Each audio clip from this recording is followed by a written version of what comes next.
ፓስት ኢዝ ፓስት። ያለፈው ያለፈ ነው። ህይወት ከኋላ ሳይሆን ወደፊት ነው።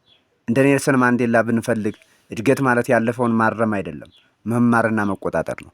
እሱ እንዲህ አለ፣ እኔ ከቶ አልሸነፍም፣ ወይም እመኛለሁ ወይም እማራለሁ። ወዳጄ ዛሬ ወስን። ያለፈ እሴት ነው እንጂ ፍርድ አይደለም። ስህተት ትምህርት ነው፣ መጨረሻ አይደለም። እንደገና ጀምር። ቅሬታ ለማግኘት ሳይሆን ለማበረታታት ነው። ያንተ ወይም የአንቺ ህይወት ጉዞ እስካሁን ተመርጧል፣ ነገ ግን በእጅህ ነው። ስኬት ማለት መጀመር ነው። የስኬት መገኘት ቀላል አይደለም፣ ነገር ግን ስለጀመርከው ብቻ ነው ከባድ የሆነው። የኔልሰን ማንዴላ ህይወት ልምድ እንዲህ ያስተምረናል። ማንኛውም ሰው ጀምሮ ሊለወጥ ይችላል። ሁኔታ ስኬትን አያስቆምም። የማትፈራ ጅማት ሁሌ ይወዳደራል። ከራስህ ከጀመርክ አስቀድመህ ሌላውን ሁሉ አሸንፈሃል። እህልን የሚፈራ ሰው መጀመሪያ ዘር አይዘራም። እንዲሁም የፈራ ልብ ለህይወት ክብር እንዲሰጥ ችሎታውን አያሳይም።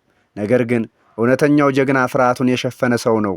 ህይወት እየተሳካ ነው ብለህ ብታስመስል የማይታይ ጊዜ ይመጣል። እንድትጀምር ስታስብ መንገዱ ረጅም እንደሆነ ያንዣብባል። ነገር ግን የመንፈስ ኃይል ከመንገድህ ርቆ እስኪወርድ ድረስ አትረፍ። ሁሉም የሚቻሉ ነገሮች መጀመሪያ የማይቻሉ ይመስላሉ እስከሚደርሱ ድረስ። ትንሽ እረፍት መውሰድ ይቻላል። ማዳን መፈለግ ይቻላል። ጭንቀት መቀነስ ይቻላል። ነገር ግን መንቀሳቀስን ማቆም አይቻልም።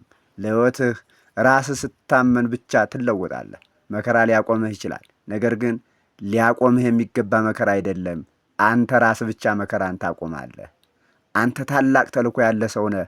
ለመጀመር ብትፈራ መቀጠል አትችልም። ለመሸነፍ ብትፈራ መሸነፍን አታገኝም። ጥሩ ተስፋ፣ ታማኝ ልብ፣ ስራ ላይ የሚወስድ ውሳኔ፣ እነዚህ የሰው እምነት መሰረቶች ናቸው። ስለዚህ ስኬት እጅህ ላይ ነው። ዛሬ ተነሳ። እናመሰግናለን።